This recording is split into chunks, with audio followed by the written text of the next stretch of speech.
This is the youth council. This is the law they wanted to change. You see the youth all over it. This is Milwaukee's local movement. This is going to end up being a long movement. So we are the youth council, after picketing during the summer and actually seeing the riots, which they had nothing to do with, they said Milwaukee needs marches. And on August 26, 1967, you can see here in the Milwaukee Courier, they announced their intentions to march to the South Side. At the time, the South Side was not just 100% white, it was 1,000%. The white folks on the South Side were willing to fight to keep it white forever. A person's ownership of property is tied to many conditions.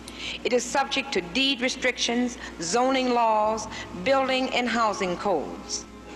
I can say only one thing. Since I have every feeling this afternoon that this ordinance will be eventually defeated, you will have to face the issue of fair housing squarely and unequivocally. We march, we're gonna march if they come out or if they stay in the house. We don't care. We're gonna march. That's what's wrong. Everybody's been waiting. We're not gonna wait.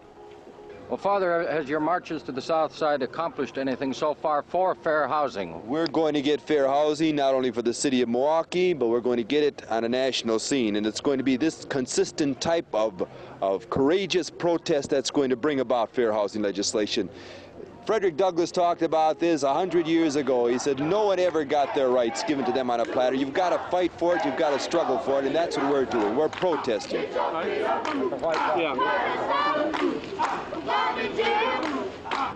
There are no longer excuses for inaction or delay. Those people who come every day to St. Boniface Church, and they come from all over the country, come there with the idea that nobody is free until everybody is free, and we intend to march, all of us, until we get just some of the basic freedoms that are ours. If ever a matter demanded the urgent attention and forthright action of this Common Council, this is it. Gentlemen, the time is now. Thank you.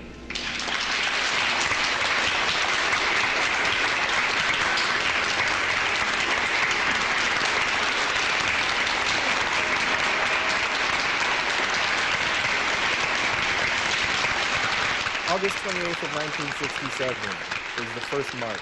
About 125 people started at North Division High School at St. Boniface. They went down to 16th Street Viaduct, met by another 125. 250 protesters, this is the youth council, went across the 16th Street Viaduct, and this is what happened. So they were met by upwards of 8,000 angry white counter protesters. I've been told not to say angry white Southsiders because people came from all over the place to join them.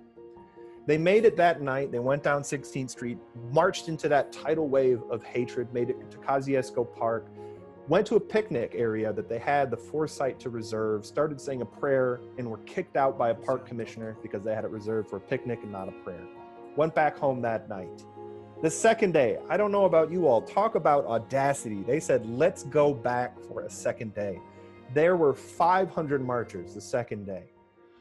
This time they were met by as many as 13,000 angry white counter-protesters yelling, throwing bricks and rocks. There was a Confederate flag in Milwaukee, Wisconsin, 1967.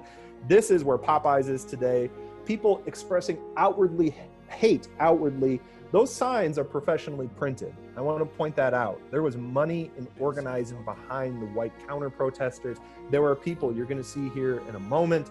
They have on this car printed white power. That is a commitment. So another Confederate flag.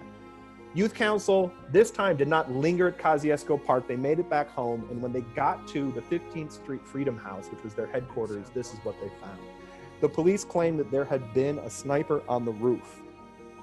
They shot a tear gas canister in and set the house on fire. The Freedom House burned. This is the next day. The mayor said there shall be no more marches. The youth council canceled their march officially, got together at the Freedom House. When they stepped off of the lawn and onto the sidewalk, the police declared them unlawful and arrested them. There were a bunch of people arrested that day. when the youth council said, you know what? If they're going to arrest us just for rallying, we might as well march. And on the fourth day, they planned to march down to City Hall. They made it only a couple blocks before hundreds of youth council members, or over 100 people were arrested, included many children. I've heard stories from the marchers themselves saying the adults were really worried about the kids, but they could hear them down the hall singing songs in their cell.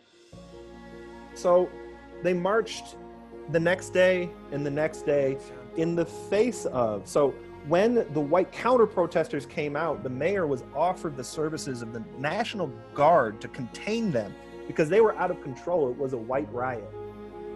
The mayor of Milwaukee, Mayor Meyer, said, no, it's fine. Many of the police officers were protecting the marchers from their own friends and family. That man in the white hat that you see is Dick Gregory. He's a comedian that joined up with the youth council. I think he had a cousin in the commandos, and about a couple weeks in, he started joining the marches. There he is at the front. He also started strategizing with them as well. Here you can see the Community Custard Center. That's where Tasty Twist is on Titonia today. So Dick Gregory helped lead marches, and actually they had their largest march of about 5,000 about 2 weeks into the marches. So they kept marching all over the city. You can see they marched on Lincoln, they marched on Mitchell Street, they marched on the north side, they marched out to Tosa, they marched all over the place.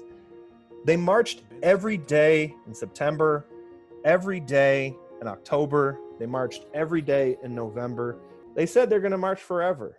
Here's some images of them. This is them on the 16th Street Viaduct. You can see Marquette University in the background. You can see who the authors of this story are. I want to tell you, the vast majority of the authors of this story, as you can see from this image, are young African-American people putting their life on the lines. They marched all over the place. They kept their spirits high. One of the questions I've returned to over and over to the youth council members that are still around today, I've said, how did you keep going? And they said that they had each other. A lot of them, really the family they had were the other protesters. The youth council became really a family. They relied on each other, they needed each other, and they fought with each other, but they kept it in the house.